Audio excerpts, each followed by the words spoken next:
ಇನ್ನು ನೀಟ್ ಪ್ರಶ್ನೆ ಪತ್ರಿಕೆ ವಿಚಾರಕ್ಕೆ ಸಂಬಂಧಪಟ್ಟಂತೆಯೇ ಕಾಂಗ್ರೆಸ್ ಈ ಇಡೀ ವಿಚಾರವನ್ನ ರಾಜಕೀಯ ಲಾಭಕ್ಕೆ ಬಳಕೆ ಮಾಡಿಕೊಳ್ತಿದೆ ಅಂತ ಹೇಳಿ ನಾನು ಆಗಲೇ ಹೇಳ್ತಾ ಇದ್ದಾಗೆ ವಿವಿಧ ರಾಜ್ಯಗಳಲ್ಲಿ ಬಿಜೆಪಿ ನಾಯಕರು ಕಾರ್ಯಕರ್ತರು ಕೆಪಿಸಿಸಿ ಕಚೇರಿಗಳನ್ನ ಅಂದ್ರೆ ಪಿಸಿಸಿ ಕಚೇರಿಗಳನ್ನ ಕರ್ನಾಟಕದಲ್ಲಿ ಕೆಪಿಸಿಸಿ ಕಚೇರಿ ಅದನ್ನ ಮುತ್ತಿಗೆ ಹಾಕೋ ಪ್ರಯತ್ನ ಮಾಡಿದ ಘಟನೆ ಈ ಸಂದರ್ಭದಲ್ಲಿ ಬಿಜೆಪಿಯ ಬಿಪಿ ಹರೀಶ್ ಅವರ ಮೇಲೆ ಮೊಟ್ಟೆ ದಾಳಿ ನಡೆಯಿತು. ಈ ಪ್ರಕರಣಕ್ಕೆ ಸಂಬಂಧಪಟ್ಟಂತೆ ಇದೀಗ ಬೆಂಗಳೂರು ಪೊಲೀಸ್ ಆಯುಕ್ತರಿಗೆ ಬಿಜೆಪಿ ದೂರನ್ನ ನೀಡಿದೆ.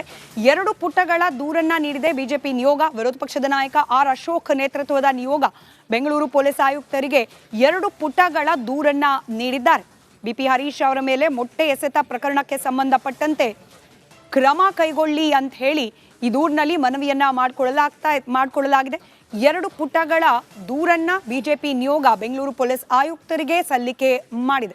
ವಿರೋಧ ಪಕ್ಷದ ನಾಯಕ ಆರ್ ಅಶೋಕ್ ಅವರ ನೇತೃತ್ವದಲ್ಲಿ ಈ ದೂರಿನ ಪ್ರತಿಯನ್ನ ಪೊಲೀಸ್ ಕಮಿಷನರ್ಗೆ ಕೊಡ್ತಾ ಇದ್ದ ಸಂದರ್ಭದ ಫೋಟೋವೊಂದನ್ನು ಗಮನಿಸ್ತಾ ಇದ್ದೀರಿ. ಹಾಗೆ ಬಿಪಿ ಹರೀಶ್ ಅವ್ರ ಮೇಲೆ ಮೊಟ್ಟೆ ಎಸೆತ ಆ ಪ್ರಯತ್ನ ಏನಾಯಿತು ಆ ಸಂದರ್ಭದ ದೃಶ್ಯವನ್ನ ಕೂಡ ನೀವು ಗಮನಿಸ್ತಾ ಇದ್ದೀರಿ.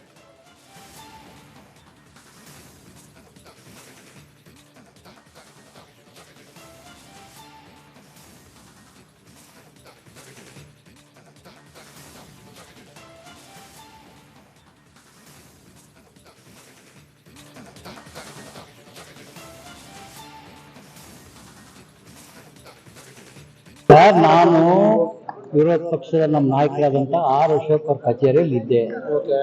ಅವ್ರ ಕಾರ್ ಹಿಂದ್ಗಡೆ ನಾನು ಹೊರಟಿದ್ದೆ. ಅವ್ರೆಲ್ಲಿ ಹೋಗ್ತಾರೋ ಅಲ್ಲಿ ಹೋಗ್ತಾ ಇದ್ದೆ. ಒಂದು ಸಿಗ್ನಲ್ ಅಲ್ಲಿ ಅವ್ರ ಕಾರು ನಮಗೆ ಗೊತ್ತಾಗ್ಲಿಲ್ಲ, ವೆಹಿಕಲ್ಗಳು ಎಲ್ಲೋದು ಗೊತ್ತಾಗಲಿಲ್ಲ. ತಕ್ಷಣ ನಮ್ಮ ಡ್ರೈವರು ಲೊಕೇಶನ್ ಹಾಕ ಆ ಲೊಕೇಶನ್ನು ಕರ್ಕೊಂಡು ಹೋಗಿ ಒಂದು ಸ್ಥಳದಲ್ಲಿ ನಿಲ್ಲಿಸಿ ಅವ್ನು ಹೇಳ್ದ ಕಾಂಗ್ರೆಸ್ ಆಫೀಸ್ ಲೆಫ್ಟ್ ತೋರಿಸ್ತಾ ಇದೆ, ಆದ್ರೆ ಲೆಫ್ಟ್ ಇಲ್ಲ, ರೈಟ್ ನಾನು ಮುಂದೆ ಕಾರ್ ನಿಲ್ಲಿಸ್ತೀನಿ, ನೀವು ಇಳಿರಿ ಅಲ್ಲ. ನಾನು ಅಲ್ಲಿ ಇಳಿದ ಮೇಲೆ ವಾತಾವರಣ ನೋಡಿದಾಗ ಎಲ್ಲ ಬಿಲ್ಡಿಂಗ್ ಅವಾಗ ಗೊತ್ತಾಯ್ತು ನಾನು ಇಳಿದಿರೋದು ಕಾಂಗ್ರೆಸ್ ಆಫೀಸ್ ಅಂತ. ಅಷ್ಟೊತ್ತಿಗೆ ಅವರು ಘೋಷಣೆ ಹಾಕ್ತಾ ನನ್ನ ಮೇಲೆ ಅವರು ಬಿಜೆಪಿಗೆ ಧಿಕ್ಕಾರ ಅಂತ ಅವ್ರು ಹಾಕಿದ್ರು. ನಾನು ಏನು ಬಿಡಲ್ಲ, ನಾನು ಕಾಂಗ್ರೆಸ್ಸಿಗೆ ಧಿಕ್ಕಾರ ಅಂತಾನೆ ಕೂಗ್ತಾ ಇದ್ದೆ. ಆಮೇಲೆ ಮತ್ತೆ ಹೊಡೆದ್ರು, ಕೆಲವರು ತಲೆಗೆ ಹೊಡೆದ್ರು, ಕೈಯಲ್ಲಿ ಹೊಡೆದ್ರು. ಇಲ್ಲಿ ಕಾಂಗ್ರೆಸ್ ಕಾರ್ಯಕರ್ತರು 100 ಜನ ಇದ್ದಾಗ ಯಾರು ಹೆಂಗ್ ಗೊತ್ತಾಗುತ್ತೆ? ನಾನು ನೋಡಿದ್ರೆ ದಾವಣಗೆರೆ ಅವನು ಹರಿಹರದ MLA, ಇಲ್ಲಿ ಯಾರು ಕಾರ್ಯಕರ್ತರು ಹೆಂಗ್ ಗೊತ್ತಾಗುತ್ತೆ? ಗೊತ್ತಾಗಲ್ಲ.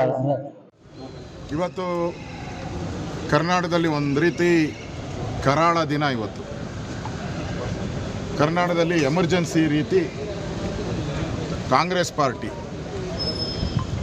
Mister DK Shivakumar, mister Hariprasad ಇಬ್ಬರೂ ಕೊತ್ವಾಲ್ ಶಿಷ್ಯರು ಅಂತ ಅವರೇ ಒಪ್ಕೊಂಡಿದ್ದಾರೆ, ಅವರೇ ಇಂಟರ್ವ್ಯೂನಲ್ಲೇ ಒಪ್ಕೊಂಡಿದ್ದಾರೆ. ಇವತ್ತಾದಂಥ ಘಟನೆ ಕೊತ್ವಾಲ್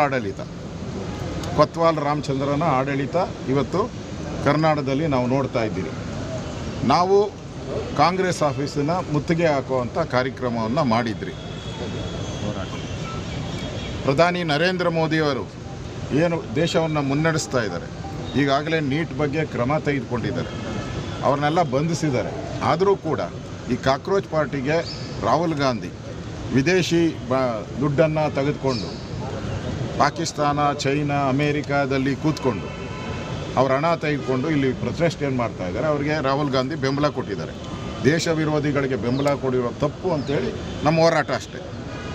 ನಾವು ಕಾಂಗ್ರೆಸ್ ಆಫೀಸ್ಗೆ ಮುತ್ತಿಗೆ ಅಂತ ಹೇಳಿದ್ರಿ, ಪೊಲೀಸರು ನಿಮ್ಮನ್ನು ಅಲ್ಲಿ ಬಿಡಲ್ಲ, ಮುಂದೆನೇ ತಡಿತೀನಿ ಅಂದರು. ಆಯಿತು, ನಿಮ್ಮದು ಕಾನೂನು ಏನಿದೆ ಆ ಪ್ರಕಾರ ಮಾಡಿ, ನಾವು ಶಾಂತಿಯುತವಾಗಿ ಪ್ರತಿಭಟನೆಯನ್ನು ಮಾಡ್ತೀರಿ, ಯಾವುದೇ ವೈಲೆನ್ಸನ್ನು ನಾವು ಮಾಡಲ್ಲ ಅಂಥೇಳಿ ನಾವು ಮಾಡಿದ್ವಿ. ನಮ್ಮೆಲ್ಲ MLAಗಳು ಸುಮಾರು 20 ಜನ MLAಗಳು, MLCಗಳು, ನಮ್ಮ BJPಯ ಮುಖಂಡರುಗಳು, ಕಾರ್ಯಕರ್ತರು, ನಾವೆಲ್ಲರೂ ಕೂಡ ನಮ್ಮ ಪ್ರತಿಭಟನೆ ಶಾಂತಿಯುತವಾಗಿ ಪ್ರತಿಭಟನೆ ಏನು ಮಾಡಬೇಕಾಯಿತು ನಾವು ಪ್ರತಿಭಟನೆಯನ್ನು ಮಾಡಿದ್ದೀವಿ. ಆದರೆ ಇವತ್ತು ನಡೆದಂಥ ಘಟನೆ ನಮ್ಮನ್ನು ಒಂದು ಸರಿ ಅರೆಸ್ಟ್ ಮಾಡಿದ್ಮೇಲೆ ನಾವು ಪೊಲೀಸ್ ಕಸ್ಟಡಿ, ಅದಕ್ಕೆ ಮುಂಚೆ ನಮ್ಮ ಕಸ್ಟಡಿ, ಪೊಲೀಸು ಅರೆಸ್ಟ್ ಮಾಡಿ ಆದಮೇಲೆ ಅವ್ರ ಕಸ್ಟಡಿಯಲ್ಲಿ ನಾವಿದ್ರಿ. ನನ್ನ 2 ವಿರೋಧ ಪಕ್ಷದ ನಾಯಕರು, ನಮ್ಮ MLAಗಳು ಎಲ್ಲರೂ ಕೂಡ ಒಂದು ಬಸ್ಸಲ್ಲಿ ಅರೆಸ್ಟ್ ಮಾಡಿದ್ರು, ನಮ್ಮನ್ನು ಎತ್ತಾಕಿದ್ರು, ಎಲ್ಲ ಎತ್ತಾಕೊಂಬಂದು ಒಳಗಡೆ ಹಾಕಿದ್ರು.